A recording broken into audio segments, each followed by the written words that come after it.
सब लोगों को नमस्ते। आज मैं कूर्म भगवान विष्णु के कछुए अवतार की दिलचस्प कहानी में डुबकी लगा रहा हूँ। यह कहानी प्राचीन वैदिक साहित्य से आई है और सदियों से कल्पनाओं को मोहित कर रही है।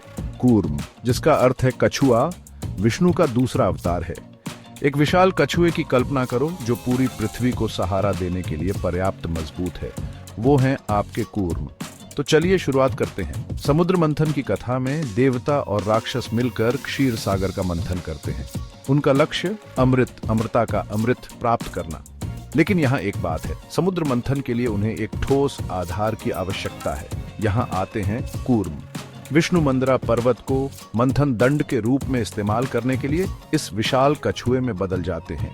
यह कल्पना कीजिए, कूर्म की पीठ नींव बनाती है जबकि पहाड़ घूमता है, ब्रह्मांडीय ऊर्जा का बवंडर पैदा करता है। यह मंथन प्रक्रिया आसान नहीं है।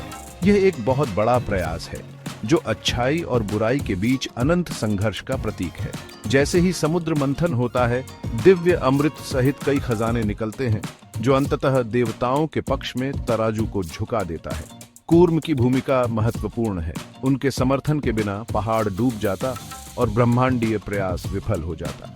यह कहानी खूबसूरती से दर्शाती है कि कैसे एक विनम्र कछुए के रूप में भी शक्ति और स्थिरता ब्रह्मांड को बनाए रख सकती है। कूर्म धैर्य और लचीलेपन का भी प्रतीक है। कभी कभी हम सभी को थोड़ी कछुए वाली बुद्धि की आवश्यकता होती है, अराजकता के बीच भी स्थिर और अडिग। तो अगली बार जब आप विष्णु के अवतारों के बारे में सुने तो कूर्म को याद रखें, वह शक्तिशाली कछुआ जिसने दुनिया को अपनी पीठ पर रखा था। हिंदू पौराणिक कथाओं के माध्यम से इस यात्रा में मेरे साथ जुड़ने के लिए धन्यवाद। लाइक, सब्सक्राइब और बेल आइकन को दबाना न भूलें और ऐसी महाकाव्य कहानियों के लिए अगली बार तक उत्सुक रहें।